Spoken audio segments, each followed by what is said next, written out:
चलिए मैं अभी आपको दो ऑप्शंस देता हूं और पहला ऑप्शन है मैं आपको 1 रुपया देता हूं जिसकी वैल्यू डबल हो जाएगी हर रोज अगले 1 महीने के लिए, और दूसरा ऑप्शन है मैं आपको 10 लाख रुपए देता हूं। चलिए छोड़िए 1 करोड़ रुपया देता हूं, अच्छा चलिए और बढ़ा देता हूं 10 करोड़ रुपए दे देता हूं जो मैं अभी आपको तुरंत के तुरंत दूंगा।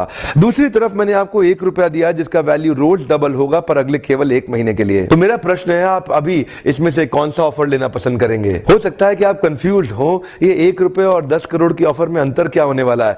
तो समझने के लिए मान लेते हैं कि मैंने 10 करोड़ रुपए रख लिए और आपको 1 रुपया ही दे दिया केवल। देखते हैं कि 5 दिन के बाद क्या होगा। 5 दिन के बाद मेरे पास 10 करोड़ रुपए है पर आपके पास डबल होते होते 16 रुपए हो गए। 10 दिन के बाद मेरे पास तो 10 करोड़ रुपए हैं पर वो बढ़ते बढ़ते आपके पास 512 रुपए हो गए। 20 दिन के बाद मेरे पास अभी भी 10 करोड़ रुपए हैं पर आपके पास बढ़ते हुए 5,24,000 रुपए हो गए। लेकिन ध्यान दीजिएगा 31वें दिन मेरे पास केवल 10 ही करोड़ हैं पर अब देखिए आपके पास 107 करोड़ हो गए।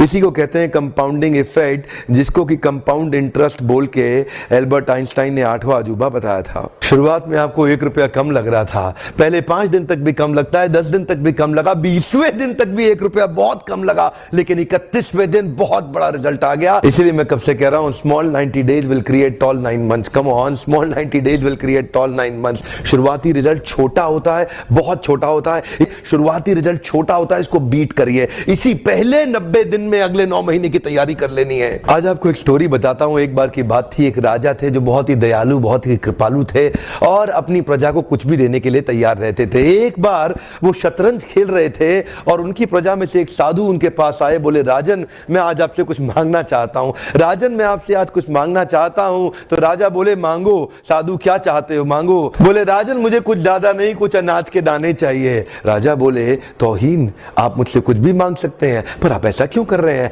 आप केवल अनाज के कुछ दाने मांगेंगे, कुछ भी ले लीजिए ना आप मुझसे। साधु बोले नहीं नहीं राजन, कुछ ही अनाज के दाने चाहिए। बोले कितने चाहते हैं आप? बोले तुम्हारे इस चेस बोर्ड के पहले स्क्वायर में 1 दाना अनाज का रख दो और हर बार अगले अगले स्क्वायर में उस दाने को डबल करते चले जाओ। तो 64 स्क्वायर हैं आपके इस चेस बोर्ड पे और हर स्क्वायर पे इस दाने को डबल करते चले जाइए। यानी कि पहले स्क्वायर पे पहला दाना और दूसरे स्क्वायर पे 2 दाने और तीसरे स्क्वायर पे 4 दाने। तो जिस प्रकार मैंने आपको एक कंपाउंडिंग इफेक्ट की स्टोरी बताई, ये दूसरी स्टोरी है। और जानते हैं राजा ने बोला क्यों ऐसा कर रहे हैं साधु, आप मेरे पास आए तो कुछ बड़ा मांगिए। ये थोड़े से अनाज के दाने तो आप खुद भी ले सकते थे, किसी से भी ले सकते थे।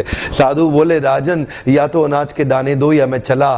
तो राजन बोले क्षमा चाहता हूं साधु, सिपाहियों जल्दी आओ तुरंत, साधु को जितने अनाज के दाने चाहिए ये दे दो। तो उसके बाद सारे के सारे सिपाही चले गए और ठीक 5 मिनट के बाद सारे सिपाही दौड़ते हुए आए, त्राही माम राजन बड़ा अपराध हो गया।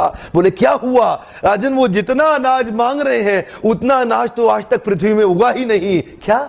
राजन वो साधु बुद्धिमान है, वो जितना अनाज मांग रहा है इतना अनाज तो पृथ्वी में कभी उगा ही नहीं। क्या बात कर रहे हो, कितना मांग रहा है? तो जरा सामने देखें, ये डबल होते होते होते होते और ये जो सामने फिगर आ रहा है ये शायद मैं अभी पढ़ नहीं पाऊंगा। इतना अनाज उसको चाहिए था और इसका 1/4 अनाज भी 10 माउंट एवरेस्ट को कवर करने के लिए काफी है। ओहो, मैं तो कब से बता रहा हूं शुरुआती रिजल्ट छोटा होता है, बहुत छोटा होता है, दिखता नहीं है, इसीलिए व्यक्ति डीमोटिवेट होकर छोड़ देता है।